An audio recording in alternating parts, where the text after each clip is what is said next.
This is the Right Old Podcast, recording in my car edition, Monday the 6th of June 2016. This is Alex, your host, and I'm going to share with you a really great blog post from the Mad Jewess, talking about Jews who whine about anti-Semitism in the alt-right. It's called America's Problem with Jews Reporting Non-Issues About Trump, then Whining About Anti-Semitism.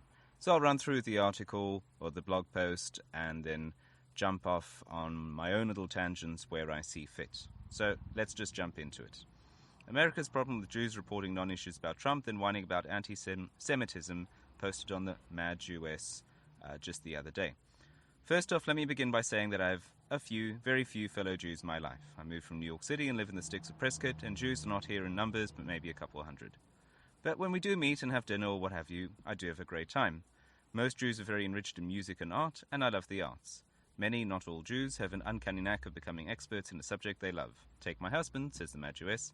He loves the 50s doo-wop music. He knows just about everything there is to know about doo-wop music. And that's the way most Jews roll. Alex here. I can confirm this. This is very much part of the Jewish culture. You'll find in any Jewish community, just about anyone there has at least one subject that he's really keen on, and he can talk to you about it ad infinitum. It's just the way it is. And it can be really niche things, it can be really general things, but you find it. I see, certainly that's a good description of me, and that's a good description of pretty much every other Jew I've ever met.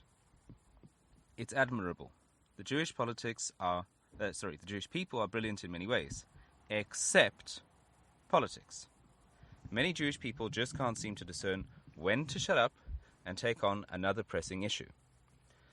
Now, I'm going to make a point here, and this will not be the first time, in fact, will not be the first time for many times, and that is that there is a difference. There's a difference between Jews in America, from what I can see, and Jews around the rest of the world, and especially in Israel. Jews in America are leftist to a degree that's simply not the case anywhere else in the world. So this is really an American problem more than a global Jewish problem. Now to the gist of the problem. Back to the blog post. We have the Ben Shapiros, John Podhoretz, Bethany Mandel, Noah Rothman, and more. These Jews have opened a Pandora's box, and now they are angry. The anti-Semites are out in full force because of Trump. Read it at the Daily Wire. So then she quotes from the Daily Wire, someone saying, "It's not just me, of course. Jake Tapper of CNN now says he's received anti-Semitic tweets all day." So Jake Tapper, big-time leftist from CNN. My friend Bethany Mandel, another Orthodox Jew who opposes Trump, just bought herself a gun out of fear of unhinged Trump supporters. John Podhoretz of Commentary says he receives tweets consistently from literally neo-Nazi white supremacists, all anonymous. I don't think I can attribute being a supporter of Trump to being a validator and expressor of these opinions, but something was let loose by him. Noah Rothman of Commentary tweets, "It never ends. Blocking doesn't help either. They have lists on which I seem to find myself." The Mad Jewess continues. Shapiro's problem and the rest of the aforementioned can't seem to discern when it is time to get to get out of the picture. They post on Twitter non-stop garbage about Donald Trump, and I have seen this as well. I used to be really keen on Ben Shapiro. Not just that I found him entertaining, but I thought Ben Shapiro was someone that I could point to as a Jew on the right side of politics, who doesn't care about political correctness, who doesn't let his feelings get hurt, and so on and so on. And this has been seriously undermined, really since the Michelle Fields Grabgate incident.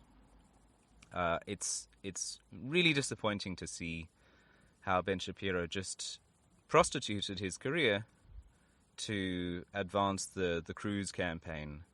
And on Twitter, not that I was on Twitter an awful lot, it's not really my area. I am on Twitter a bit, and I tweet things here and there, but I remember seeing the other day, or around that time, he tweeted something really inane, like a little child, and gave it the caption, Trump supporters, and then someone tweeted back a pile of ashes and said, Shapiro supporters or something like, some Holocaust joke. Now, not really funny, but I can definitely see that it burns. And this is just the way it works. You know, Ben Shapiro invited whatever response people want to hit back at him with a really stupid meme. And I've no sympathy for him, even if I dislike the response he got. So, as the Mad Jewess said, they post on Twitter non-stop garbage about Donald Trump. Nothing really relevant. They've decided to join the political community, but do not want the fallout. Well, tough shit. Shapiro and the rest are now dealing with neo-Nazis who post terrible pictures of the Holocaust. This just started happening to Shapiro and the Whiners. Should be more the name of a doo-wop group. This has been happening to me for a decade and more. It happens to me almost every day of my life for many years. I hate these photos and the mocking of human suffering. But I fight them back, degrade these idiots, call them the worst names imaginable, invite them for duels to my home, troll them. I don't cry and sniffle. Ever. Just ask the infamous Incog Man, my favorite Jew hater of all. I checked out the Incog Man blog, and man, is that guy unhinged. He is really, really nutty. But he's nutty in a really open way. I don't think he really pretends to be balanced by any stretch of the imagination. Anyway, back to the blog post. I'm a fighter. I was born with an instinct to know how to fight. I am locked and loaded, can defend myself physically if needs be. During my childhood and teen years, I had to kick ass all over the place just for being a dirty monkey Portuguese Jew. My hometown was filled with neo-Nazis. Filled! I kicked a few neo-Nazi ass in my life, male and female, and loved it. Broke a girl's arm, threw my 10-speed at another. I gained respect and was not toyed with. I became known as the toughest fighter in school. Nobody messed with me after I broke an arm. When a neo-Nazi came to this blog and told me I was an anti-white, an anti-white. For those who are not familiar with the blog of the Mad Jewess, she's very much in favor of white nationalism, you could say. Definitely on the side of white America, in no uncertain terms. So continue the post. Kike, dirty Jew, whore. Well, let's just say he messed with the wrong Jew blogger. I made his life a merry hell. I grew up in a home with a World War II generation, a Jewish grandmother who took no prisoners. She was as tough as nails, and so is my mother. My mother would rather beat someone bloody than just shoot them to death. My grandfather was a street-fighting Brooklynite who became a professional boxer before he went to the Pacific Theatre during World War II. He had the meanest, toughest father who fought in World War I with General John Pershing and patrolled the port of New York City during World War II. What does all this mean? I think it's New York City, NYC. What does all this mean? I did not learn to whine. So, little young Jews who are crying about the neo-Nazis.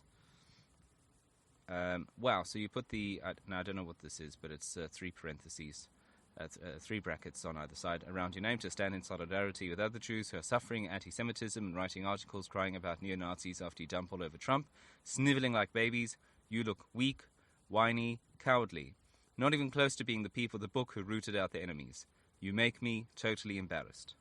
You need to grow up and get that if you are going to attack a popular person running for president with idiot issues that have nothing to deal with the problems we face, deal with the fallout. Tough shit. This is how the world is now. Can't deal with the politics. Can't deal with how the politics are today. Get the hell out of the spectrum. Writing a constant barrage of garbage about Trump is disgusting. Getting up daily and looking for shit about Donald Trump is going to bring out the uglies.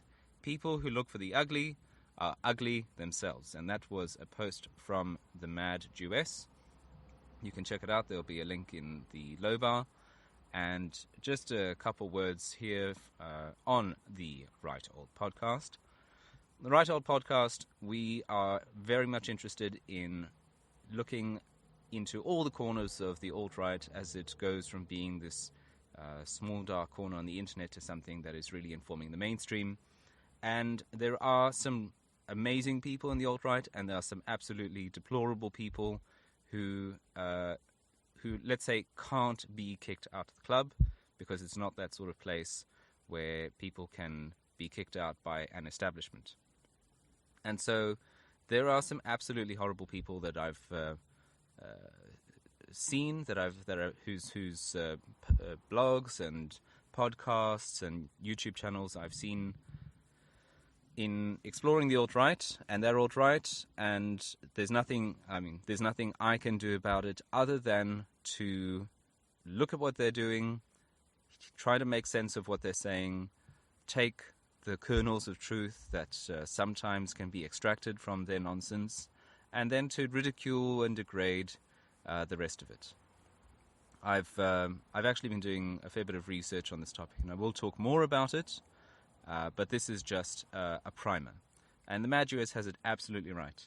It's really, really annoying. It's really sickening to see Jews on the right who call themselves conservatives, who really did good work in lambasting leftists and PC cry bullies. Ben Shapiro's making a really good name for himself, and he's really undone a lot of his good work. In particular, Ben Shapiro. It's really disappointing, and I hope that in about a year from now he'll come around on some of these issues and start to focus on the things that matter rather than prostituting his career to a branch of the Republican Party that's actually on the way out. So anyway, that's Alex from the Right Alt Podcast. This is broadcasting from my car, Monday morning edition, 6th of June 2016. Hope you're all doing well. Stay safe in this sane world. Over and out.